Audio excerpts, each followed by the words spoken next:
کو نہیں رکھ سکتے. یہ 1000 سال سے مروجہ انسانیت کا اصول ہے کہ آپ نے جس کو قید کیا ہو اس کی زبان اور ذہن بہرحال آزاد رہتا ہے. اچھا، ان کی صحت کے حوالے سے، ان کی بینائی کے حوالے سے بیرسٹر سلمان صفدر پہلے بھی ایک رپورٹ عدالتی معاون کے طور پہ لے کر آئے تھے، تو اب بطور وکیل کیا بتاتے ہیں کہ ان کی بینائی کی کیا صورتحال ہے؟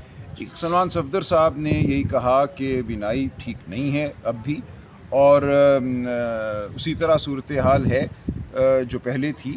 اب ہم اسی جو رائے پہ یا رپورٹ پر ہم یقین کریں گے. ہم کسی اور رپورٹ کو نہیں مانتے. جب تک خان صاحب کے خاندان اور ذاتی معالجین کو ان تک نہیں پہنچنے دیا جائے گا، ان کو معائنہ نہیں کرنے دیا جائے گا، تو ہم کسی سرکاری رپورٹ کو نہیں مانیں گے. تو سلمان صفدر صاحب نے یہ کہا کہ ان کی بینائی یا آنکھ کے حوالے سے صورتحال وہی ہے جو پہلے تھی، لیکن عمومی صحت کے حوالے سے انہوں نے یہی کہا کہ مجھے وہ ٹھیک لگے. اب یہ بتائیں کہ یہ جو ایک باقاعدہ میڈیکل بورڈ بنایا تھا اسلام آباد ہائی کورٹ نے، 2 ڈاکٹروں پر مشتمل، وہی پرانے ڈاکٹر جو انہیں دیکھ رہے تھے، اس بورڈ کی کیا رپورٹ ہے اور کیا ان کا باقاعدہ بحیثیت بورڈ معائنہ کیا گیا ہے، کوئی فیصلہ کیا گیا ہے؟ کیونکہ عدالت نے کہا تھا کہ وہ بورڈ فیصلہ کرے گا کہ ان کو اسپتال منتقل کرنا ہے یا نہیں. جی دیکھیں، ہم نے تو اخبارات میں یہ خبریں پڑھی ہیں. اس بورڈ نے اگر کوئی رپورٹ مرتب کی ہے تو وہ خاندان کو، بہنوں کو نہیں دی گئی. ابھی تک کوئی آپ کو اعتماد میں نہیں لیا گیا؟ نہیں لیا گیا. جی، اور آپ کے جو عمران خان کے ذاتی معالج ہیں ان کو بھی کوئی رابطہ نہیں کیا گیا؟ بالکل کوئی رابطہ ان کے ساتھ بھی نہیں ہوا، اور یہ سراسر زیادتی ہے، یہ غیر انسانی سلوک ہے. ڈاکٹر عاصم یوسف جو عمران خان صاحب کے ذاتی معالج ہیں، وہ اڈیالہ جیل میں 5 مرتبہ ان کا معائنہ کر چکے ہیں. وہ خالصتاً ایک پروفیشنل ڈاکٹر ہیں، ان کا کوئی تعلق سیاست سے نہیں. باہر آ کر وہ کوئی سیاسی بات نہیں کرتے. ان کو روکنا بالکل سفاکیت ہے، بدبریت ہے اور کچھ بھی نہیں. اچھا، باقی جو سیاسی جماعتیں ہیں یا تحریک تحفظ عین پاکستان کی جو ممبران ہیں، کیا ان کا کوئی اجلاس بلایا جا رہا ہے؟ کوئی حکمت عملی ترتیب دی جا رہی ہیں یا جی بالکل دیکھیں، ہم آل پارٹیز کانفرنس بھی بلا رہے ہیں. یہ پچھلے 2-3 دن چونکہ بے یقینی کے دن تھے، یہاں ایک آپ جانتے ہیں جو سمٹ ہو رہی تھی یا جو کانفرنس یا ملاقات ہو رہی تھی ایرانی وفود اور امریکی وفود کے درمیان، ہم اس کو دیکھ رہے تھے بغور اس کا. ہم نے جائزہ لیا ہے. ابھی بھی صورتحال واضح نہیں ہے. آج بھی جو باتیں سامنے آ رہی ہیں، ہم امید کرتے ہیں کہ یہ مذاکرات کامیاب ہوں، مزید گفتگو ہو، تاکہ پوری دنیا کی معیشت کو اور بالخصوص اس خطے کی معیشت کو اور پاکستان کی معیشت کو تباہی سے بچایا جا سکے. تو ہم اس کو دیکھ رہے ہیں، لیکن ہم بالکل آل پارٹیز کانفرنس بہت جلد بلائیں گے. ہمارے جو اتحادی ہیں تحریک تحفظ عین پاکستان میں، ان کے ساتھ مسلسل گفتگو جاری ہے. 17 تاریخ کو پشاور میں ایک بہت بڑا وکلاء کا جرگہ منعقد کیا جا رہا ہے، جہاں تمام معاملات جن کا تعلق انسانی زندگی سے ہے، انسانوں کی آزادی سے ہے، صحافت سے ہے، ان تمام معاملات پر گفتگو ہوگی، بحث ہوگی. ہمارا نقطۂ نظر، ہماری جو پکار ہے وہ سامنے آئے گی، اور وہاں سے ہم انشاءاللہ آگے بڑھیں گے. ایک جرگہ ہم صحافیوں کا بلائیں گے پورے ملک سے، ہم اسٹوڈنٹ یونینز کو بلائیں گے، ہم مزدور یونینز کو بلائیں گے، کسانوں کو بلائیں گے. پاکستان تحریک انصاف ایک ہمہ گیر ایجنڈا رکھتی ہے، معاشی سطح پہ، سماجی سطح پہ، بنیادی حقوق کے حوالے سے. اب ہم اس ایجنڈے کو لے کر پاکستان کے ہر کونے میں جائیں گے. تحریک عمران خان کی رہائی کی جو تحریک کے لیے رجسٹریشن شروع کی تھی، وہ کہاں تک پہنچی ہے؟ دیکھیں، وہ جاری ہے، پر یہ جو میں آپ سے گزارش کر رہا ہوں مزدوروں کے حوالے سے، کسانوں کے حوالے سے، وکلاء کے حوالے سے، طالب علموں کے حوالے سے، یہ اسی کا حصہ ہے.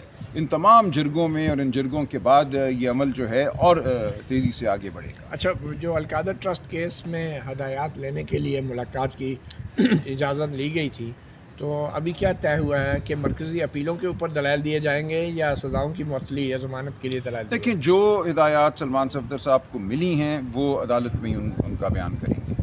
اور ابھی تاریخ کوئی نہیں سامنے آئی؟ تاریخ سامنے نہیں آئی، لیکن ہم پھر جائیں گے تاریخ لگوانے. ہم چیف جسٹس سے بھی ملیں گے، لیکن ہمیں امید ہے کہ اب تاریخ اگلے 1-2 روز میں آ جانی چاہیے. بہت شکریہ. سلمان راجہ صاحب، یہ کہا جا رہا ہے کہ پاکستان تحریک انصاف کو ایک یقین دہانی کروائی گئی ہے کہ 5-6 مہینے آپ لوگ پھر بیٹھ جائیں، کوئی احتجاجی تحریک شروع نہ کریں، معاملات آگے بڑھ رہے ہیں. دیکھیں، میرے علم میں ایسی کوئی بات نہیں ہے کہ ایسا کچھ ہوا ہو. جو ہم نے 9 اپریل کا جلسہ نہیں کیا، وہ پورے اپنے یقین کے ساتھ نہیں کیا کہ یہ درست فیصلہ ہے.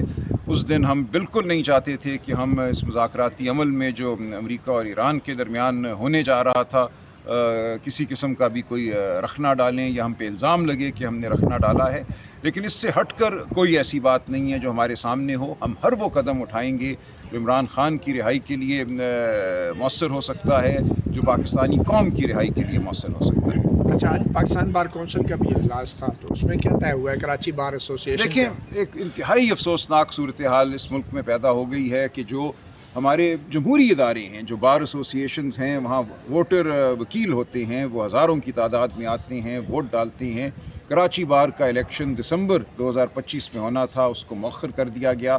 بہانہ یہ بنایا گیا کہ وکلاء کی لسٹیں جو ہیں، ووٹرز کی جو لسٹیں ہیں یا فہرست جو ہے، اس پہ نظر ثانی مقصود ہے، اور یہ فیصلہ سندھ بار کونسل نے کیا، جہاں آپ جانتے ہیں کہ ایک مخصوص گروپ کہہ لیں یا ایک مخصوص پارٹی کی اجارہ داری ہے۔ تو ہم نے اس کے خلاف آج ریکوزیشن بلائی تھی، جو ہم 8 ممبران ہیں پاکستان بار کونسل کے، جو 26ویں اور 27ویں ترمیم کے خلاف کھڑے ہیں۔ ہماری ریکوزیشن پہ آج اجلاس منعقد ہوا اور متفقہ طور پہ یہ بات مانی گئی کہ الیکشن جو ہیں کسی بھی بار ایسوسی ایشن کے کسی بھی بنا پر ان کو مؤخر نہیں ہونا چاہیے۔ یہ وہ ضیاء الحق کا 90 دن والا معاملہ نہیں ہے کہ پہلے ہم احتساب کریں گے اور پھر الیکشن کرائیں گے۔ یہ ریت چل پڑی تو ملک کا جو ایک آخری ہم سمجھتے ہیں ایک گوشہ ہے جہاں جمہوریت کسی حد تک باقی ہے، وہ وکلاء ہیں یا صحافی تنظیمیں ہیں، اس جمہوریت کو بہرحال قائم رہنا چاہیے، اور اس کے لیے آج یہ اجلاس تھا اور یہ فیصلہ ہوا ہے کہ کراچی بار کے الیکشن غالباً 7 مئی کو کرائے جائیں گے، اور تمام ملک میں ہائی کورٹ باروں کے اور ڈسٹرکٹ بارز کے الیکشن ایک ہی دن میں ہوں گے۔ شکریہ جی، مہربانی تھا۔